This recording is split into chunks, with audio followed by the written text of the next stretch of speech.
Hey, welcome back, everyone. So if you need to go out and vote still, it is a great day to do so because temperature-wise, look at that. We're in those mid-70s. If you voted earlier today, you already know what I'm talking about. Very little cloud cover across the majority of the region. And even if you do see clouds, they're going to be those very upper level kind of clouds, cirrus clouds, we like to call them.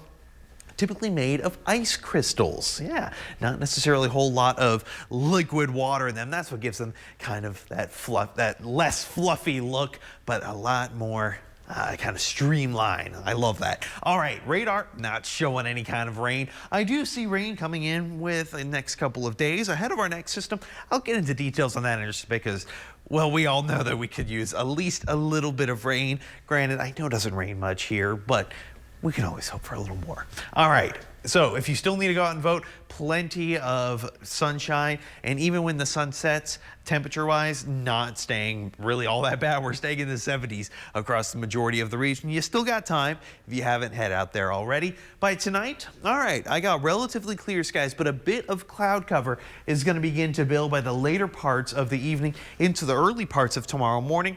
Overall temperatures, though, not really going to be affected by this. Mid-40s, we're typically in the lower 40s this time of year, so yeah, a little bit warmer during the afternoon, a little bit warmer at night. For tomorrow, I see temperatures staying decently warm as well, up to about 78 degrees, which I say that's good enough for a small iced coffee, but I have a lot of cloud cover. So how's it staying so warm when you have a lot of clouds? Well, it's because I have those winds on the shift again. They're going to be coming in from the east to the southeast. That's going to bring in a bit of moisture right off the Gulf of Mexico.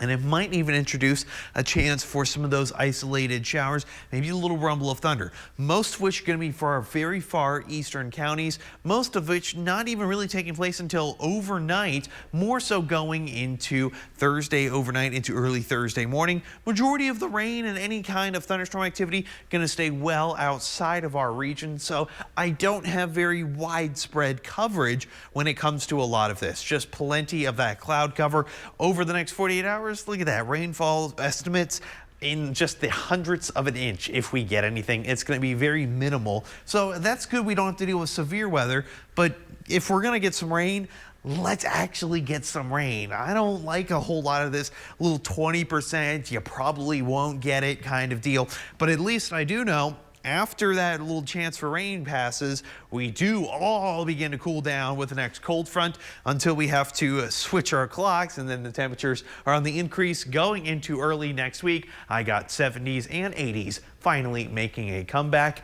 after this quick little cool blast. Alex? Jordan, after the break,